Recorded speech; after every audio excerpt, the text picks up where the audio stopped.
And you want to follow Donald Trump's policies, and 25 senators and congressmen have resigned and aren't seeking re-election. And historically, one of the members is the Speaker of the House of Representatives, Paul Ryan. And he's talked about not using identity politics or different things. Is he would like to see that, and he would like to see. We have John Kasich talking about running. He's now resigning his governorship. Is this Trump's party now coming out of the convention? Because you saw John Cox take some heat for not voting for Trump in the primary. And if so, what you're mentioning is Trump's party. We have to. I would take a deep breath, stand up, step back. Donald Trump has only been president just over a year. Many of these people have been players for a decade more. If you go back before their House run or their Senate run, they've been in this a long time. The corruption is deep. Is that Trump's party, or is that the party that's been serving the American people for maybe decades, some of them? And we're all in a position where we've been at these people's mercy. It doesn't even matter if it's Republican or Democrat. We're $20 trillion in debt. And, you know, when I saw first it was let's take the House, Republicans. Okay, now it's let's take the Senate, Republicans. And now it's let's take the presidency, Republicans. The situation is this. I believe that the corruption is deep, and it's not just the Democrats, and it's not just Republicans. It's the leadership that's embedded within Washington, D.C. Well, let's talk about that, Erin, because you and again, I want to make sure I have this right from your bio. You consider yourself aligned with the Tea Party as a very almost a libertarian-leaning conservative, I think we could say. So, how do you feel about those more mainstream? I'm sorry, go ahead. I would say more of an old-time libertarian. Okay. The definitions. Well, how do you feel about, not to get hung up on the definitions too much, but I mean, how do you feel about what we would consider maybe the more mainstream Republicans, like the Mitch McConnells of the world or the Lindsey Grahams? I mean, are they hurting, or are they helping, from your perspective, the political conversation? So where you're saying that Lindsey Graham and Mitch McConnell are mainstream? I would say they would be considered more mainstream Republicans, sure. Or moderate? Well, I mean, I guess one and the same. Well, do you think they're? I mean, do you consider them moderates or mainstream, or is there a difference in your mind? I'm stunned over here. Mitch McConnell and Mitch McConnell specifically, it's undermining our presidency, and he, I would say, is not a moderate even. He's probably leaning left on a lot of issues. And he's not serving the party, especially when it comes to the policies and the stances which they said that they were initially going to take. And that's a concern. I mean, how much of that is his role within the Senate as leader of the party in the Senate? I mean, do you think he's trying to moderate the wings of the party, as a true moderate would be? Or is he intentionally pulling the party to the left for some other reason? Well, that is a very good question. Which I will not know until I'm in the United States Senate, I'm sure. There is a lot that's going on behind the scenes, but for a good example to kind of envision, and you maybe and your viewers can kind of go back and look at this. I recall not that long ago, I was on a hike and I was actually watching I guess if you would call it a C-SPAN, or as an interview of Donald Trump and Mitch McConnell. And it was the interview where Donald Trump was talking about how he wanted tax reform before Thanksgiving. And Mitch McConnell was standing right next to him, and he's going, well, no, and Donald Trump is saying, well, yes, we need to have tax reform. And McConnell was saying, well, it probably won't have. Look, these are people who, in the United States Senate, Mitch McConnell, all of these individuals are here to serve the United States taxpayer. They're here to serve us and to take action.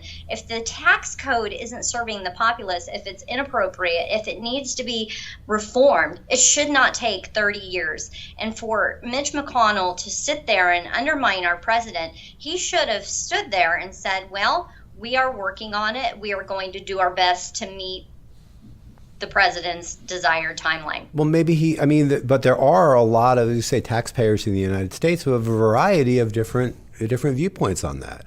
I mean, McConnell is trying to navigate. It's been 30 years since any tax reform had been done. This was something that they had been working on for quite some time. At what point is anyone on the Democrat or the Republican side of sanity and common sense going to say, hey guys, stop kicking the can and start serving the public? Let's take a look. This XYZ isn't working. Let's make some, reform and see how this goes. And I do understand that they had been working on this package for quite some time, and it was a posturing. If you watch Mitch McConnell, if you watch how President Trump was addressing the people, and you watch Mitch McConnell, it's very clear it went far past serving the populace, because if he were serving the populace, he could have been very succinct and come across as such. He wasn't.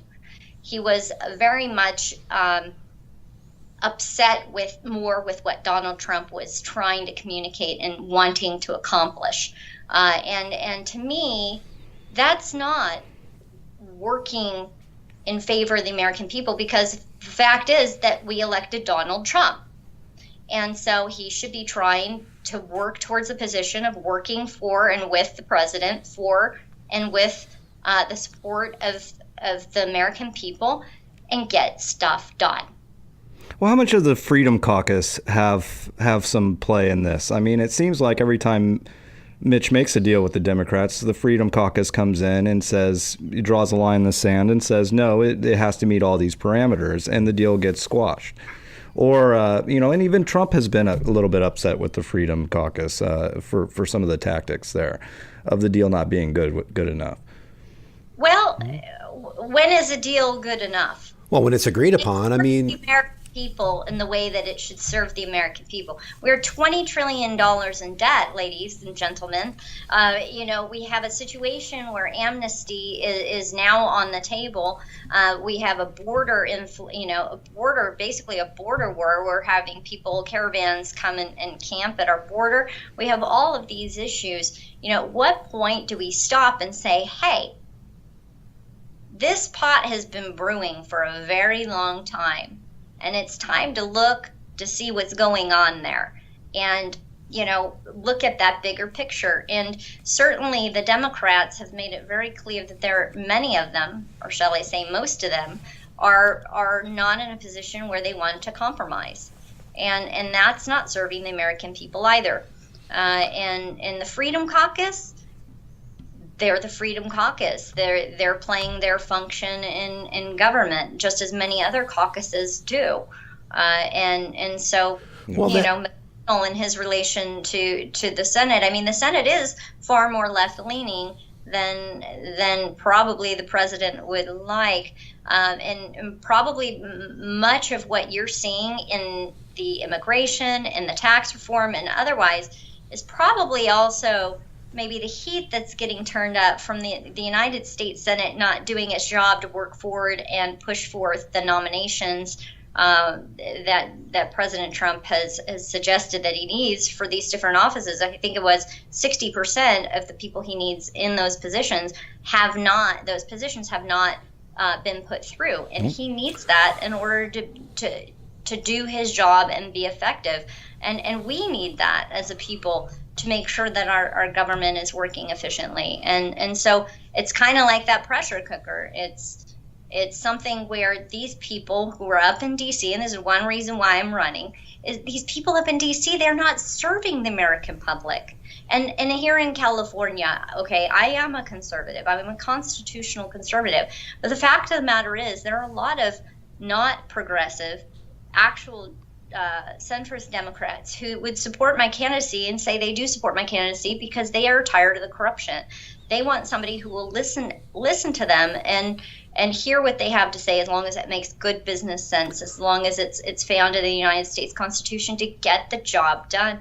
And yes, I would be serving a great deal of California who is not Republican. But that would be my duty, is to serve the people. Well, let's And that's what Congress and the Senate is not doing right now. well let's